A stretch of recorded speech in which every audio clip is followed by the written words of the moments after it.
everyone, my name is Sonko Annette and welcome to my YouTube channel. With me, I have one of the parent who happened to be in our program for Together for Inclusion. I got too much inspired by what she's doing and I thought I should bring her to at least inspire or motivate some parents who are having children that are living children with disabilities.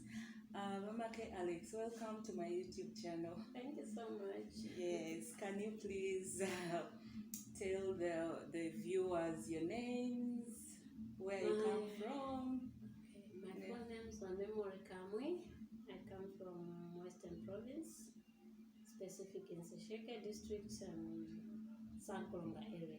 Okay. Yes. You're welcome to this channel. Thank you so much. Yes, I know it's not easy to have the confidence and come out and tell other parents what your experiences have been.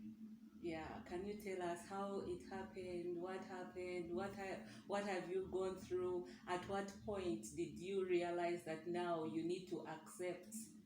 Yeah. Thank you. Yeah. Yeah, it all started in 2007 when I had my first child. After delivering, there was nothing that I could see that maybe there's a problem with him. But after 1 year, 3, then I started sensing like you call him, he's not even looking at you. So I felt like something is going on, but I never realized which one. So he got sick. That was when he was 1 year, 4. We were admitted in the hospital. It was a strange sickness. They started putting him on strong drugs. So after some time, I discovered he could not speak, he could not hear. Then we went back to the hospital and tried to find out what the problem was. They said he's deaf. I said, but how? Because I'm realizing maybe it's the medication that we were giving him. They said, no, he's just deaf. I said, okay. So we stayed like that, and I decided to bring another one, I think after 2 years. Then I discovered also him was perfectly well, without any sickness, without only the temperatures of malaria, flu and other stuff. But at the end of 2 years also I discovered he was same. Wow. So that is going on in my family. I couldn't believe it. Yeah. It became so strange to me and became so hating. Yeah.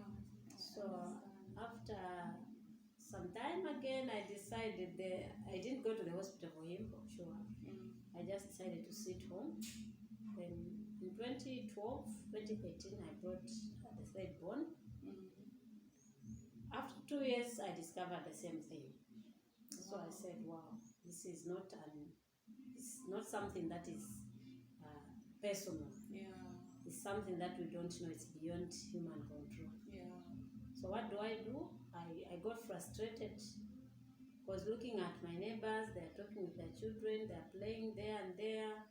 You can be able to communicate with them, but for me it was not possible because that time I never knew sign language. I never knew even how to start. I didn't know. So I started being frustrated and stressed out. So in 2012, the end of 2013, I got very sick because of stress. I was admitted in the hospital unconscious for I think for 1 month. Wow. Yeah, because I couldn't believe what was going on with me. So I came back from there. They said I have BP in me. I said, where is it coming from? With this small body that I have? I said, yeah, because you don't control it, you think too much, and if you continue like this, it will be stroke. I said, wow. So it was something that is stressing and something that is frustrating at the same time. I never wanted to talk to anybody about these children. Whoever will bring that story, I'll be so hurt and frustrated, I'll be upset and that kind of thing. So I reached the point of not interacting with people about my children. I kept quiet. I used to close them in the door. As for him, I think I used to even tie his leg on the chair so that they don't go out to play. And That time I used to live in the compound. So people took advantage of that. Whatever small thing a child will do, they say, oh, so now that was making me feel Meaning that so much hurt. Yeah. because them they can't Yeah, carry yeah, children yeah, who for are sure, deaf. of course. Wow. So at one That point I was even bad. remember, I think I was very sick. In the afternoon I had one of them was crying. So I tried to come out. I found that the boys came from other neighbors. Then they dropped the flowers, they did what? And I tried to find out, what's the problem? Why are you doing this? I was in the set to man What did this Vivulo did to you?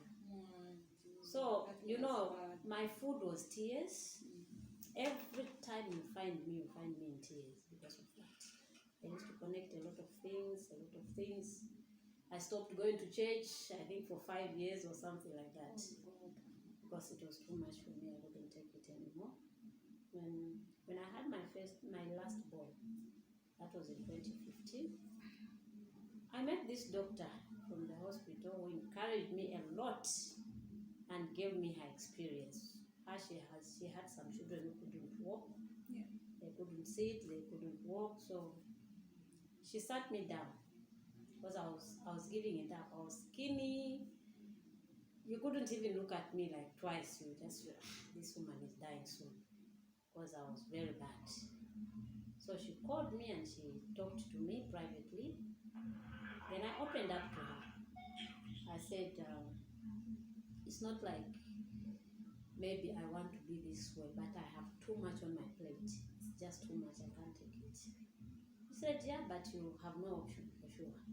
Now you just have to stand, take this, whatever it is that you are passing through, take it as part of your life now, because this has come to stay. So she encouraged me physically, she encouraged me spiritually. She took me here and there, and finally I started realizing to say there's a point in her speech. So I went home, I think after 2 years or so. That's when I decided to say, how long am I going to continue like this? It is not helping me. And that time him was in grade 1, the other one was in grade 2. So I said, let me just accept and see how I can live with my children, because I felt at that point of just thinking of abandoning them and run away maybe, or just kill myself, or just doing what. Yeah, so it was a lot of frustration on me. So, but by the grace of God, I accepted that thing, I think in 2017. That's when I said, enough is just enough. I can't continue staying home without going to church. I can't continue staying home without interacting with people. I can't stop my children from playing. Because that time it used to be like the way we found us. As soon as they all in, we close the door, we lock it. We'll be there the whole day. We'll just be, going out maybe for cleaning or something. So it was challenging, but again, Mrs. Chanda, there was a teacher from Holy Cross, I think she helped me a lot, encouraging me with the school for the deaf. So that's how I decided to take them to school. I think that time this one was in grade 4 or somewhere there. Then she continued encouraging me just like that, and things were not easy for me. Life was bad, it was hard. The type of life that I passed through, even in marriage, it was a stress, it was a torture, it was something else. So I felt like I should just give up on life. But with the help of other people, and at one point, I think I read it was a message from someone on phone. So that one gave me a lot of strength, because for her, she has been keeping 4 children who are all disabled. They can't walk, they can't do this. She even called me after liking the page and commenting there. We started chatting on Messenger, and then finally we exchanged numbers. We started talking on WhatsApp. She called me. She showed me the children. I cried. I discovered that my situation was even better than her. So it was a lot. It was not an easy journey. But finally, here we are. Yeah. Yeah, finally here we are. We are happy because after that, Mrs. Chanda encouraged me to start learning sign language so that as they learn it from school, we continue at home. That time I was not working. Of course, I was just doing a piecework, I think, going that same place where I work. So it was something else. You can just imagine. So after learning sign language, because we find that before learning sign language, they will come home from school, they have a homework or some other work to do. I cannot help because I don't know. I will read, but how am I going to explain to them to make them understand? It was not easy for me. So at the end of it, I'll just leave them in the living room. I'll go and lock myself in the room, and that will be the day of crying. I'll cry the whole day because I have no solution to their problem. So they even reach the extent of, children, they become frustrated also when they see that there's no happiness in the family. So they started going around, and I heard someone telling me, say, I know your children are begging in town. I said, what? No, you should not reach that far.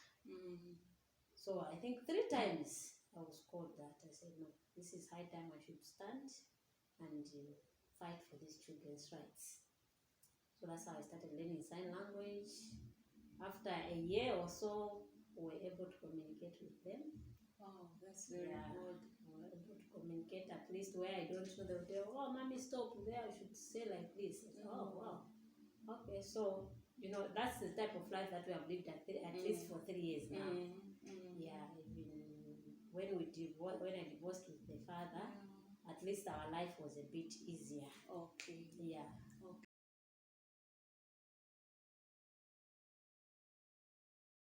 Wow, your story is very touching. But during the years you've been giving birth, the first one is deaf, the second one, the third one, and then the fourth one. Were there no moments where maybe people told you that you can go to witch doctors? No, that was there. That was there. I think we went to so many doctors, witch doctors, of course. I started with the first one who told me to say, no, I can heal these children, I think, in 2 days. I said, wow, that's impressive. So I took them there, just in a nearby compound here. And upon reaching there, I said I should present a 3,000 kwacha. And that time I was really like, I couldn't even know where to start getting a 3,000, not talking of a 300. So I told him to say, can you just help me so that you can start looking for the money later? Then he said, no, if you don't have the money, then you can just give me a fridge or a stove. I said, I don't have any of those. So that's how that felt. Then we went to another one in the village. My mom called me. They said, we have found someone who can help your children. We went there. We were charged, they did charge. We were charged, nothing happened. Someone called me again to Kalongo. I traveled with them to Kalongo. I said, no, we are going to cut the tongue ties. They were cut, but nothing happened. We came back. Some people told me, no, go to some pastors. That's the reason why I stopped going to church, because I had so many churches to attend to. Yeah, so this Sunday maybe I'll go to this pastor where they heal. So I'll just go there. But again, nothing happens. I went to Mongo for them also. Someone called me, here there's another person here who can heal them. Just anything to happen. Okay, I'm coming. I went there, nothing happened. Then I decided to go back to the hospital. I said, I don't understand. Maybe medically, you people, what is going on with me. So then they said, sometimes it's genes. Sometimes